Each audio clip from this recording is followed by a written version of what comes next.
Hello friends, welcome back to my channel. Hi উঠে এই আমি একটা নতুন প্রবাদ শুনলাম। Probability. বাক্য। আমার বাংলাটাও হচ্ছে অনেক উইক, ঠিক আছে, সেটা কোনো কথা না। তুমি আমার থেকে অনেক লম্বা। দাঁড়াও আমি দাঁড়িয়ে পড়ি। শোনা যাচ্ছে না। হ্যাঁ বলো। নতুন প্রবাদ শুনতে পেলাম, সেটা বড় বয়স্ক ছোট সবাই জানে। এটা কথাটা হচ্ছে কাজের বেলায় কাজী, কাজ কুড়ালে পাজি।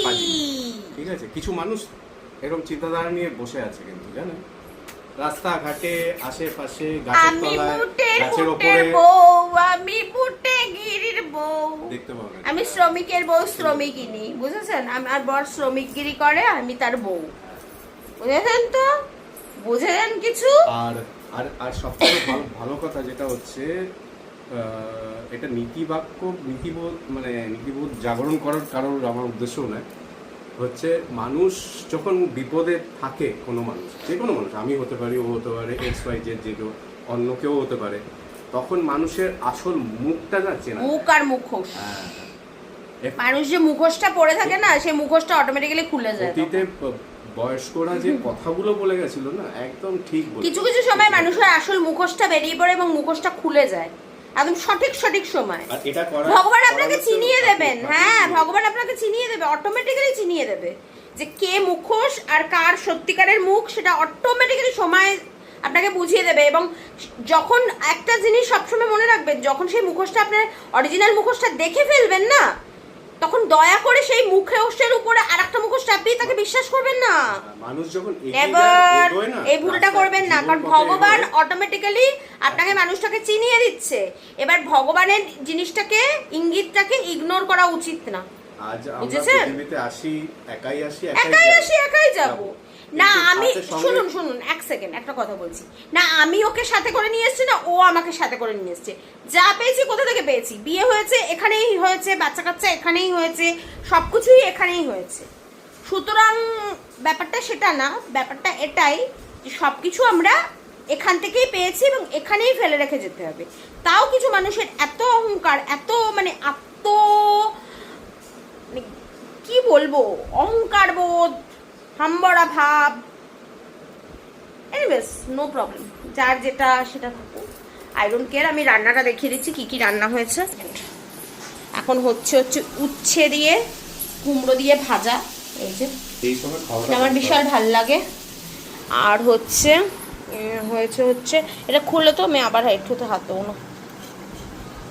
মাছের মাথা আর মুড়ি ঘন্ট, যেটা আমার সব থেকে ফেভারিট। আর এটার মধ্যে মাছের ডিমের পুরনো বড়ার তরকারি আছে, খেয়ে নেবো এটা। আর এটা হচ্ছে স্পেশাল, আমার তো দেখেই লোভ লাগছে, ধনিয়ার চাটনি। এটা ধনে পাতা দিয়ে, রসুন দিয়ে, আমি না লেবু বেশি কচলাতে পছন্দ করি না। এটা হচ্ছে ধনে পাতা, রসুন আর লঙ্কা দিয়ে একটা আচার টাইপের করেছে, মানে আচার ঠিক বলবো না, চাটনি টাইপের। আপনাদের একটা কথা বলি, কালকে আমার ছেলের স্কুলে একটা বাচ্চা, বুঝেছেন তো? এখন আমি সব বাচ্চাই আমার কাছে শিশু। তাদের বলবো, সে যে ক্লাসেই পড়ুক না কেন, বা তাদের বাবা মাদের উদ্দেশ্যে বলবো, তাদের উদ্দেশ্যে বলবো, এই বর্ষাকালটা খুব সাবধানে থাকতে। আমার ছেলে এসে গল্প করলো, বাচ্চাটার প্রচণ্ড পেটে ব্যথা হচ্ছিল, ঠিক আছে, স্কুলের কাছাকাছি বাড়ি, ঠিক আছে, আমার ছেলের সেকশনে পড়ে এবং ছেলেরই বন্ধু। তো বাড়িতে এসে যেটা শুনলাম যে ছেলেটা প্রচণ্ড পেটে ব্যথা করছিল। এবার মনে হয় স্কুল থেকে ফোন করেছে তার মা বাবাকে, তার মা বাবা এসে বাই চান্স নিয়ে গেছে। এবার সন্ধেবেলা আমার ছেলের খুব ভালো বন্ধু, যেহেতু দেখুন 6-এর বাচ্চা, ওর তো আর পার্সোনালি কোনো ফোন নেই, ওর বাবার ফোন থেকে ছেলেটাকে ফোন করেছিল যে কেমন আছে জানার জন্য। তখন জানা গেল ছেলেটার 101-এর উপর জ্বর। ভাবুন কি অবস্থা। কোনো খাবার থেকেও হতে পারে বা ভাইরাল থেকেও হতে পারে, খুব সাবধানে থাকবেন।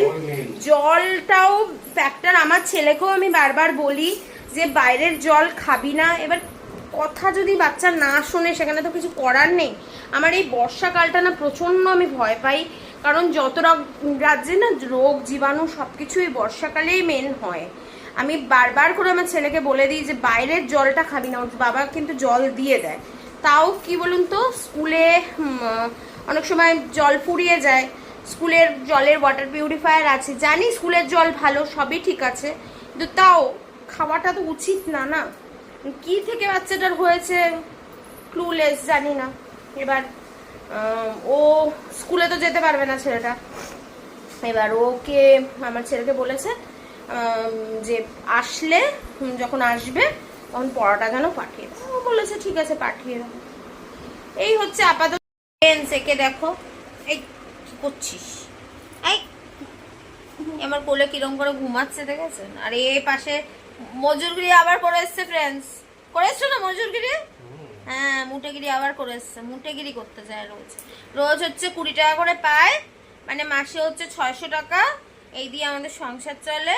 এই মুটেগিরি করে, রোজ 20 টাকা করে পায়, বুঝেছেন তো ফ্রেন্ডস? এই হচ্ছে আমাদের দুঃখের কাহিনী।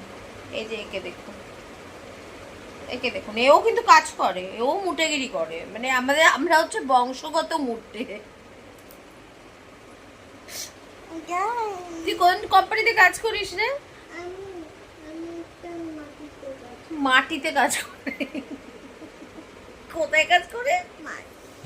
হ্যাঁ মার্কেট, মাটিতে, ও মাটিতে কাজ করে ফ্রেন্ডস। কোন মাটি বুঝতে, কি করছিস, কোন মাটি বোঝা যাচ্ছে না, কোন মাটিতে কাজ করিস? মাথা ব্যথা করছে, ওর মাথা ব্যথা করছে, কাজ করতে করতেই মাথা ব্যথা শুরু হয়ে গেছে ফ্রেন্ডস। আর একজন মজুরগিরি তো করতে গেছে, সে আসবে মজুরগিরি, স্কুলের শ্রমিকগিরি করতে গেছে। শিশু তো, শিশু তো, সে হচ্ছে পড়াশুনো বিদ্যা অর্জন করতে গেছে, মা সরস্বতী বিদ্যা মন্দিরে গেছে। সে এইখান থেকে ফিরবে 6টার সময় বিশাল জ্ঞান অর্জন করে, তারপরে এখানে এসে আবার সে পেনে গ্লু ফু লাগাবে, এসব দুষ্টুমি করবে, বুঝেছেন তো? এই হচ্ছে আমাদের জীবন, এইভাবেই চলছে আমাদের জীবন। কিরকম চলছে ফ্রেন্ডস বলো, আমাদের জীবন কিরকম চলছে? বাবাকে ফ্রেন্ডস বল, রেলগাড়ি, আমাদের রেলগাড়ি, বাবাকে ফ্রেন্ডস বল, যা বলি বলি। বাবাকে ফ্রেন্ডস বল। আমাদের জীবনটা রেলগাড়ির মতন চলছে। জীবন রেলগাড়ি, স্টেশনে অনেক অপরিচিত লোক এসেছে, সেসব ঠিক উঠেছে আছে, আমাদের জীবনের সাথে। সব ঠিক আছে, কিন্তু তারা আমাদের সঙ্গে কয়েক বছর ছিল, এখন তারা নিজেদের স্টেশন এসে গেছে, নেমে যাবার চেষ্টা, মানে নেমেও গেছে। আমাদের জীবন রেলগাড়ি। প্রচুর স্ট্রেঞ্জার্সদের সাথে দেখা হবে, যারা মানে দিনের শেষে তারা বিছড়িয়ে যাবে, সেই রকম চলে যাবে, সঙ্গে কিছু নিয়ে যাবে না, আমরাও এগিয়ে যাবো, তারাও এগিয়ে যাবে।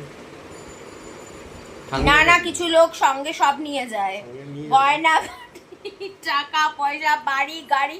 যখন স্বর্গের মানে চিতায় উঠবে তখন সাথে গাড়ি থাকবে, বাড়ি থাকবে, টাকা পয়সা থাকবে, গয়নাগাটি থাকবে, ট্রিপ থাকবে, সবকিছু থাকবে, বুঝেছেন তো? আপনারা জানেন কিছু? এ হচ্ছে রিয়েলিটি অফ লাইফ, জানে। মা বাবা দুজনকে নিজে হাতে পুড়িয়েছে। কি নিয়ে যায়? শ্মশানে গিয়েছে। কি বলো? আমি তো গেছিলাম শ্মশানে, দেখে এসেছি। আমি যাইনি, ও যা গেছে। শরীর পড়ে থাকে নিচে মাটিতে, সন্তান যা আত্মীয় স্বজন তারা চোখের জল ফেলবে, যার যাওয়ার সে তো চুল্লির ভেতর ঢুকে চলে যাবে।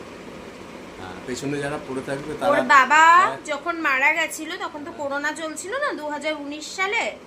ওর বাবার হার্ট অ্যাটাক করেছিল, বয়সও হয়েছিল 83 প্লাস বয়স ছিল না, মানে ইয়ের কি মানে আমার শ্বশুরমশাইয়ের। কিন্তু আমরা তখন রাজস্থানে থাকতাম, তো ওর বাবাকে হচ্ছে তোমার ইয়েতে রেখেছিল, বরফের মধ্যে, মানে ওই মর্গে রাখে না, সেখানে রেখেছিল। তারপরে যখন ছেলে পুড়াতে গেছে না, তখন একটা বস্ত্র গায়ে দেয়নি, যেটা পরা ছিল। এমনকি হাতের যে শিরাগুলো যেখানে চ্যানেল করা ছিল, একদিন তো হসপিটালে ভর্তি ছিলেন, ওনার শ্বাসকষ্ট শুরু হয়েছিল বলে, সেখান দিয়ে চুইয়ে রক্ত বেরোচ্ছিল, বুঝেছো? মানে বডিটা তাজা থাকে না মর্গের ভিতর। ও রিয়েলিটি অফ লাইফটা চেনে, তো রিয়েলিটিটা অনেক ভালোভাবে চেনে। আমাকে ওখানকার যে কর্মচারী তারা বললেন, দাদা এবার আপনি যান, আর থাকবেন না, দেখতে আপনি, পাবেন। হ্যাঁ আপনার বাবাকে চলে গেল, চুল্লির ভিতরে তো পোড়ানো হবে, তো আপনি আর দেখতে পারবেন। This is the truth of life. আমরা জানি এখানেই ছেড়ে যাই, সাথে করে কিচ্ছু একটা বস্ত্রও নিয়ে যায় না। যারা নিচে পেছনে থেকে যায় না, তাদের কাছে থাকে শুধু যাওয়ার। হ্যাঁ একদম, স্মৃতিটা নিয়েই আমরা থাকি, আর কেনা কিনি। ভালোবাসা, তার প্রতি ভালোবাসা। আর আমরা কি বলুন তো, আমরা কিন্তু যতটুকু মনে করা- কপালে লিখিয়ে এনেছি না সেইটুকুই আমরা পাবো। কিন্তু সে যদি সুজন না হয়, ভালো না হয়, সে যত কোটি টাকাই রেখে যাক না কেন,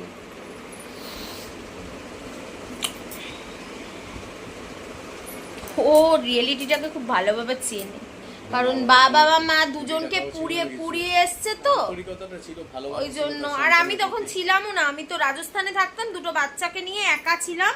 ও কলকাতায় চলে এসেছিল, ওর দুর্গাপুর চলে গেছিল ওর কারোর বাড়িতে কারোর পড়াতে। মা বাবা থাকে, বেঁচে থাকার মতন বেঁচে থাকে, সে নিজের জন্য বেঁচে থাকে শুধু, সে সন্তানের জন্য বেঁচে থাকে না, সন্তানের জন্য বেঁচে থাকে না, থাকতেও চায় না।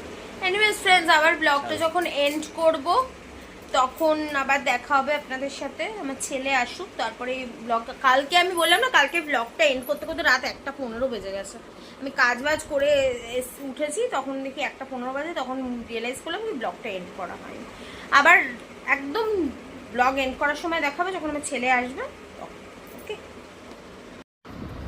ফ্রেন্ডস, আবার সেই মহাজাগতিক ভুলটা আমি করে ফেলেছি, যেটা হচ্ছে প্রায় করতাম আগে, মাঝে কিছুদিন বন্ধ দিয়েছিলাম, আবার সেই মহাজাগতিক ভুল করে ফেলেছি। সেটা হচ্ছে ব্লগ না এন্ড করে কালকে শুয়ে পড়েছি। নাই কালকে আমার ব্লগে আমার ছেলেকে দেখাতে পেরেছি, কারণ সব থেকে বড় কথা, আমার ছেলের হচ্ছে PT1 পরীক্ষা শুরু হবে অলমোস্ট 6-7 তারিখ থেকে, জুলাই মাসের। তো ওর পড়াশুনো এতটাই বাকি রয়েছে, সন্ধ্যেবেলা থেকে এতটাই ওর স্কুল থেকে আসার পরে পড়াশুনো নিয়ে এনগেজড হয়ে পড়েছিলাম যে আমি ভুলেই গেছি যে ব্লগটা এন্ড করতে হবে। হঠাৎ করে মাঝরাতে মনে পড়েছে, যখন শুতে যাব মাঝরাতে কার মনে পড়ে যে ব্লগ এন্ড করেনি? ভাবুন, মানুষের ব্লগ শুরু করার টাইম হচ্ছে 10টা 10:30, আমার ব্লগ এন্ড করছি আগের দিনের ব্লগ 10টা 10:30। মাই লাইফ কি হয়ে যাচ্ছে আমি জানি না। এনিওয়েজ, যাই হোক, কোনো ব্যাপার না। আরেকজনকে একটু দেখিয়ে দিই কি করছে। তোর লাইফ নিয়ে বিন্দাস রয়েছে, ও বিন্দাস আছে, বা খুবই ভালো আছে, সুন্দর আছে, সুন্দর লিডের লাইফটা এনজয় করছে, সুন্দর আছে। আমি মাঝখানে ঘেটে ঘ হয়ে রয়েছে। এনিওয়েজ, ভিডিওটা আজকে এন্ড করে দেওয়ার জন্য এসেছি। আজকে ভিডিওটা এই অবধিই থাকলো। যদি আমার ভিডিও এতটুকু ভালো লেগে থাকে, প্লিজ চ্যানেলটাকে লাইক, শেয়ার, সাবস্ক্রাইব করে দেবেন। গলাটাকে তার সাথে ইগনোর করে দেবেন, কারণ গলার অবস্থা সাংঘাতিক হয়ে গেছে। কালকে আমি দেখাতে চেয়েছিলাম আমার মেয়ে কি সুন্দর একটা আইসক্রিম খাইয়েছে, সেটাও দেখাতে চেয়েছিলাম, কিন্তু আলটিমেটলি ক্যামেরা অনই করতে পারিনি। কারণ হচ্ছে ওই ছেলের পড়াশুনো, SSTর ওর একটা নতুন চ্যাপ্টার তোমার পড়াই হয়নি, এখন মুখস্থই হয়নি, তার মধ্যে কালকে লিখতে দিলাম, প্রচুর প্রচুর ভুল করছে। সেই নিয়ে আমি ওর পড়াশুনো নিয়ে স্ট্রেসড আউট। ওর পড়াশুনো হচ্ছে তো আমার মাথা খারাপ হয়ে যাচ্ছে, জানি না ও পড়াশুনো করছে না আমি পড়াশুনো করছি, বুঝে উঠতে পারছি না। এনিওয়েজ, আবার দেখা হবে একটা নতুন ব্লগের সাথে। Tata, love you, bye bye, ভালো থাকবেন, সুস্থ থাকবেন, টাটা।